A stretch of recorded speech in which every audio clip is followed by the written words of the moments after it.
Then, dear colleagues, the next item of business is the communication from the Committee of Ministers to the Assembly, presented by Mr. Benedetto Della Vedova, Undersecretary of State of the Ministry of Foreign Affairs and International Cooperation of Italy, which will be followed by questions to Mr. Della Vedova.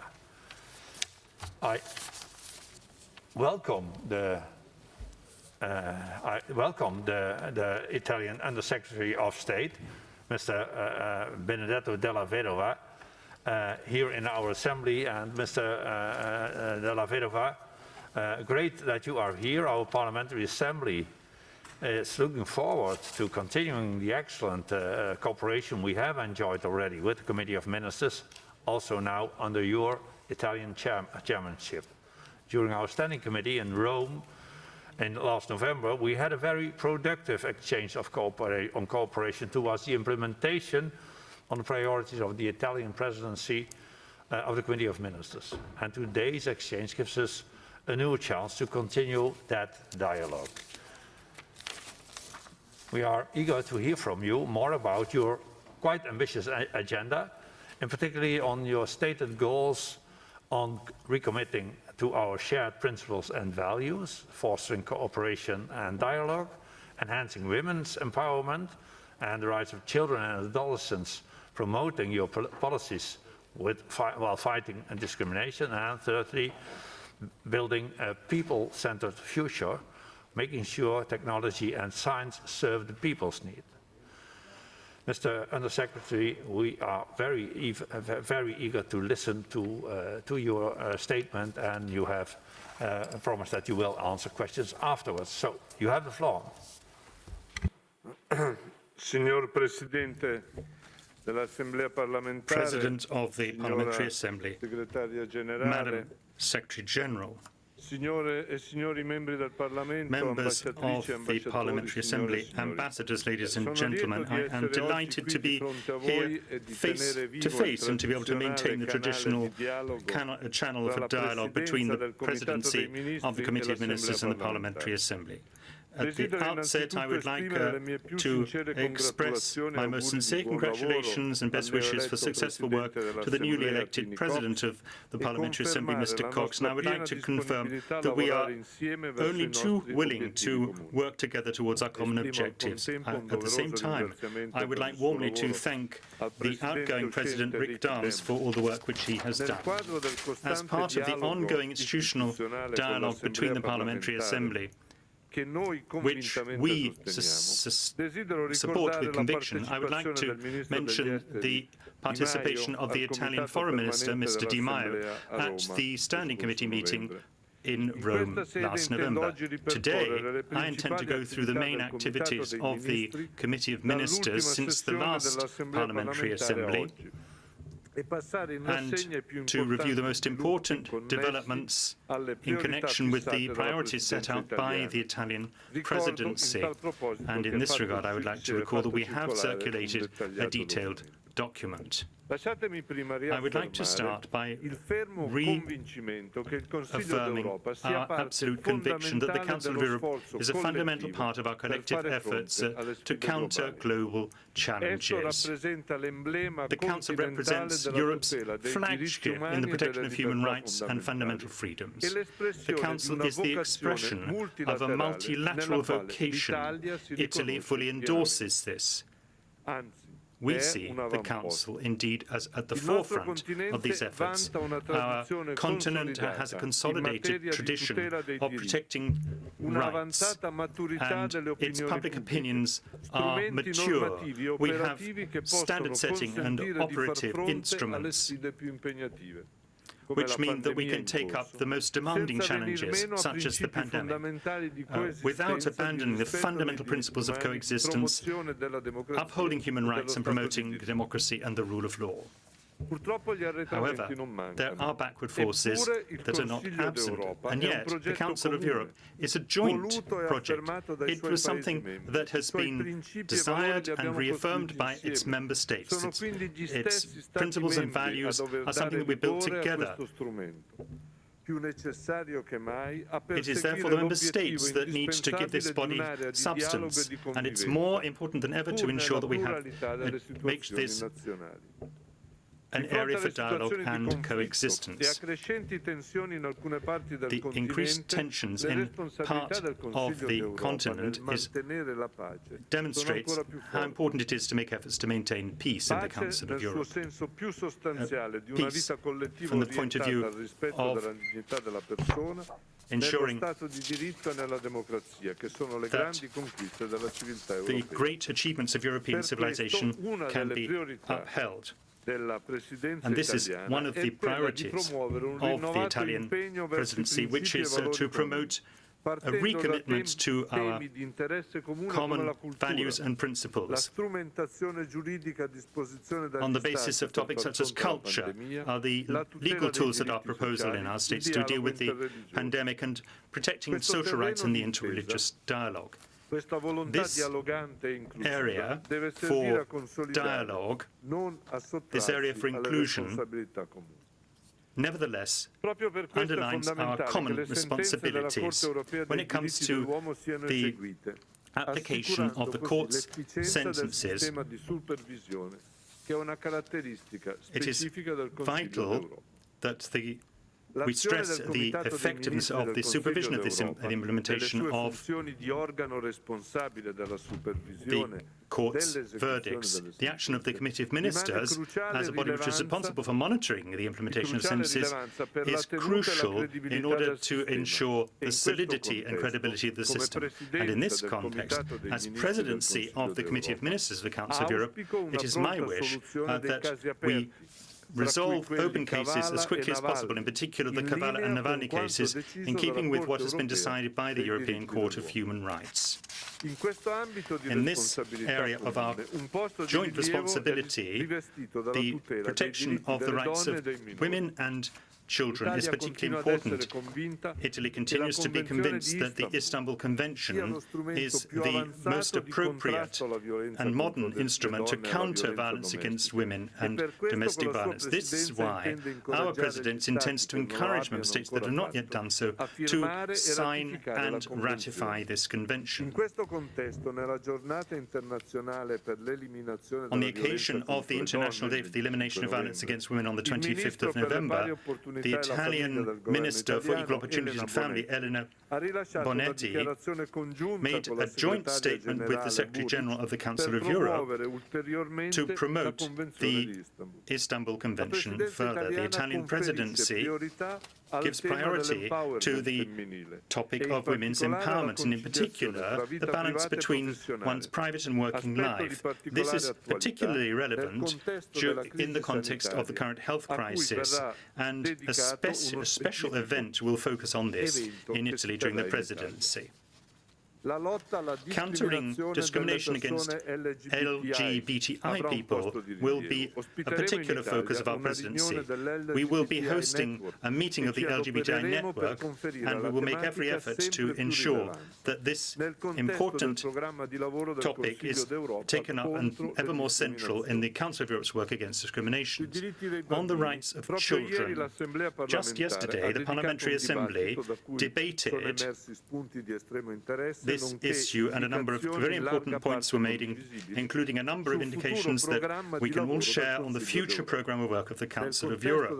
In the context of our presidency, last November, on the 18th of November, as part of the End Child Sex Abuse Day, we organised a special event on the topic entitled Making the Circle of Trust Truly Safe for Children. The Committee of Ministers also adopted a recommendation on measures to protect children against terrorist radicalisation.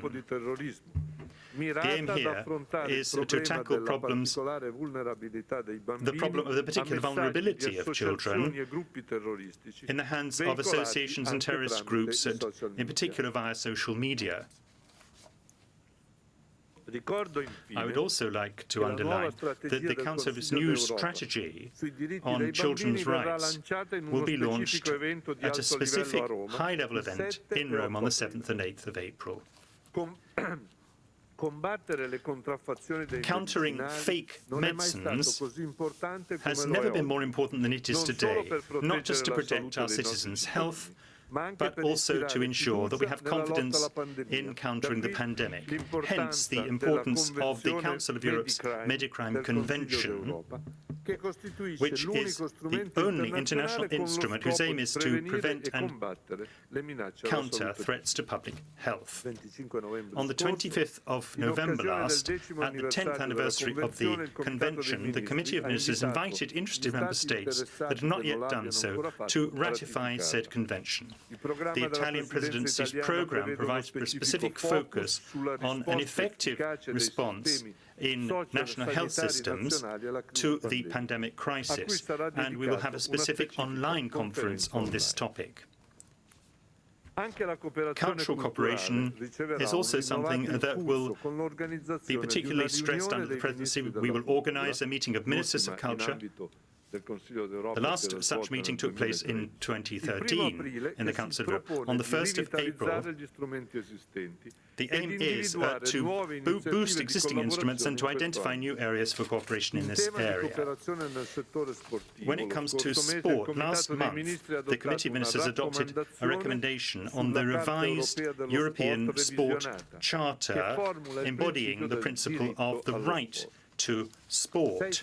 On the 6th and 7th of December, the Italian Sport Department co-organised a conference on proper conduct in sport. This took place in Rome. The aim was to summarise work in 3 areas. Firstly, drafting guidelines on proper conduct in sport, countering the manipulation of sports competitions, and thirdly, good governance in sport. On the 20th of January, the Committee of Ministers, the informal Committee of Ministers, was held on human rights and sport. Debates on governments in football and sports policies in crisis times, which will take place tomorrow here in the Parliamentary Assembly, will therefore be a matter of particular interest. A high-level meeting took place on the 18th of October to commemorate the 60th anniversary of the opening for signature in Turin of the Social Charter. On that occasion, the Committee of Ministers adopted a statement reasserting the preeminent role of the European Social Charter to guarantee and promote social rights in Europe. We reiterated our determination to ensure its effective implementation. Tangible follow-up is the fact that the Committee of Ministers has also set up a working group on the implementation of the Social Charter system, the task of which is to make proposals and solutions for the May ministerial, the aim of which is to improve the implementation of the Charter's principles and relevant monitoring mechanisms. We also expect that in May we will be able to reach an agreement on defining the area of action of the Council of Europe on a central topic for our future, that is to say, the use of artificial intelligence. We don't aim to limit its development, but we need to make sure that its development takes place in terms which are compliant with human rights. A mix of tools which are binding and non-binding seems to be the appropriate way to go, and in keeping with the preferences of the membership. And I hope that at the May ministerial we'll be able to announce the launch of negotiations to define a standard setting, a transversal, cross-cutting, appropriate standard setting instrument, and that this can happen rapidly.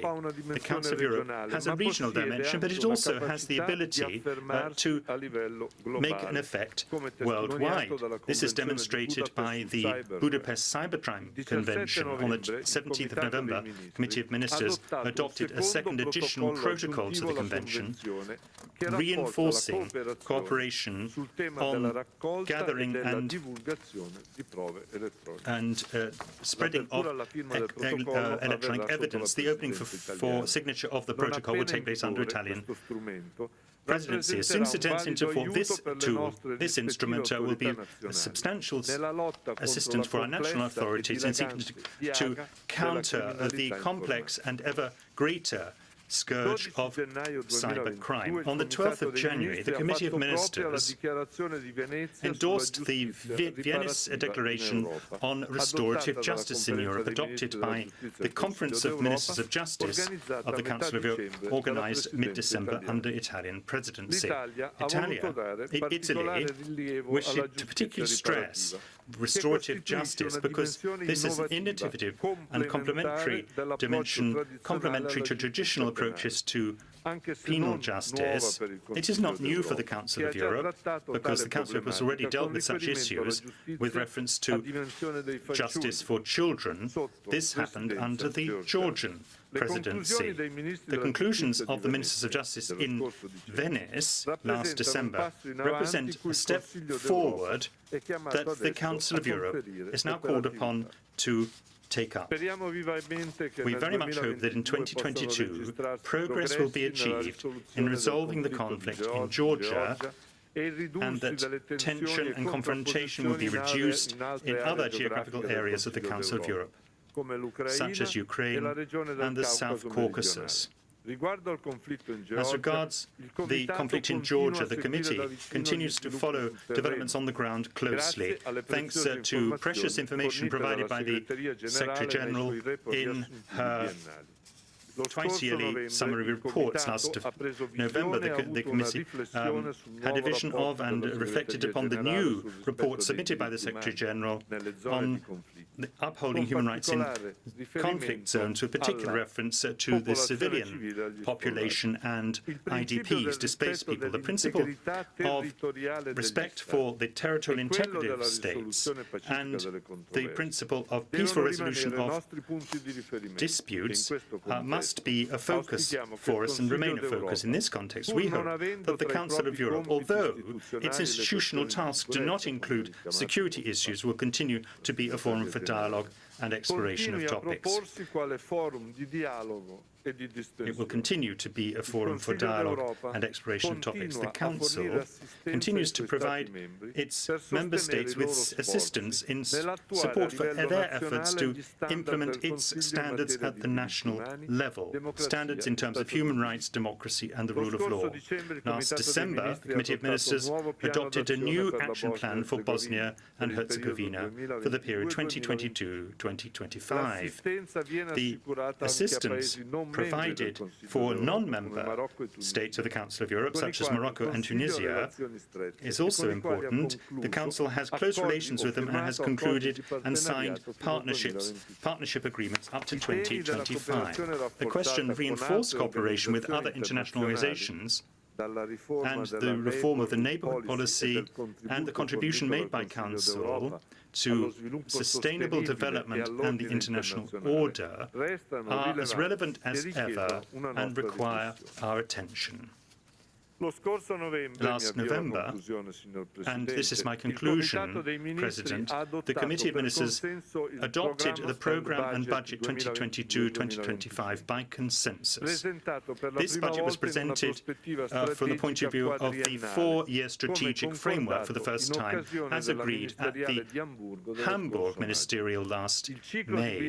The budget cycle will remain a two-yearly one, and we agreed to implement a mid-term review in the course of 2023. The Committee of Ministers adopted the budget on the basis of zero real growth, which means that the inflation rate can be taken into account and that an appropriate level of resources can be maintained. The Committee's decisions have gone along with the implementation of administrative reforms such as new staff regulations and the definition of approaches and methodologies, working methods and on the basis of results. Results-based management approach is what it's called.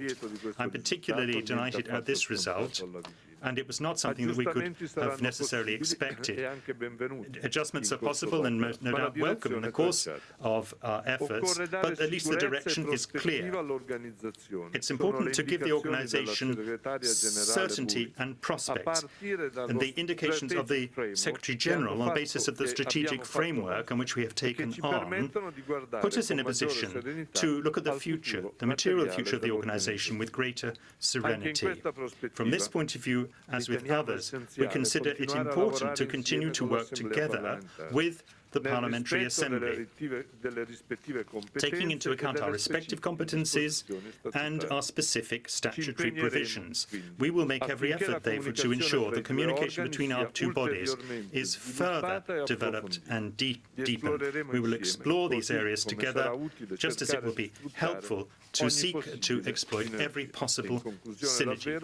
And I would like to conclude by saying how pleased I am to be able to announce that the Foreign Ministers meeting will take place on the 20th of May in Turin. Thank you very much for your attention. Grazie mille, Signor Della Vedova. Thank you very much, Mr. Della Vedova, for your communication from the Committee of Ministers to our Assembly. And now